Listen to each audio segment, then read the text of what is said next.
It is time for the card trick object lesson. I just want to come on and talk here for just a minute because most people have a dream, they have a goal, and many people don't reach that goal because they're not willing to do that one thing that most people don't want to do, which is to step out and take a risk. And the reason people don't want to do that is because basically, there's one of two things that can happen. Number one, you could lose money. Number two, you could lose time. And there's another one. Oh, I know what it is.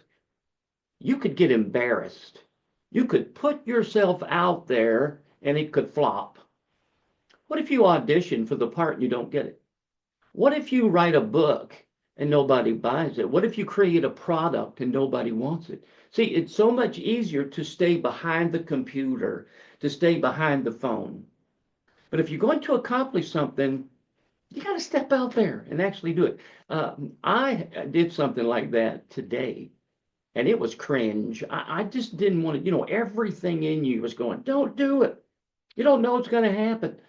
But I had this business idea. I contacted somebody that's like, has a profile way bigger than mine and talked about it. And, he thinks it's a good idea. We're going to actually try it.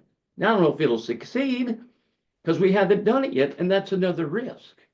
But that's what you have to do. That's often the thing that's holding you back. So where does the card trick come in? I'll show you. This is a deck of cards, and some of you think this is like some kind of a tricky deck of cards. These are normal cards like you would find in a magic shop. I'm going to pick one. In this case, it is the Three of Spades. That's not the prettiest card. I was hoping to get a nice, pretty red one, but whatever, we'll take it. And some of you might not think that that's a random card, but if you were here, I would have you pick a card, but you're not here. So I'm just going to shuffle them up like this. There's a whole bunch of ways to shuffle cards up. One of them turned the other way. That's a Three of Clubs, though. That's not the same thing as a Three of Spades. We'll shuffle them up. This is called a Hindu shuffle. I can give the cards a cut this way, have no idea what card is where. Now, the easiest thing I could do is just leave that card in the deck and not try to find it. That is the least risky thing I can do. Or I can try to find it knowing that my odds are 1 in 52, or in my case, 1 in 51, because I don't play with the full deck. Or I could actually try it. And the odds of that working out, very slim. But what if it does? What if it actually works? What if it actually works? Who knows what could happen if you step out and try? One of the reasons that many people don't try is because of cynics. People are telling you that you can't do it, or they kind of roll their eyes, or maybe you're your worst cynic.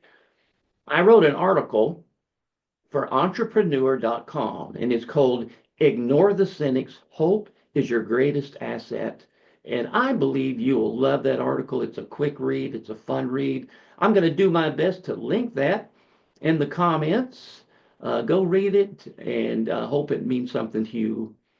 And until next time, do the best you can and take that risk.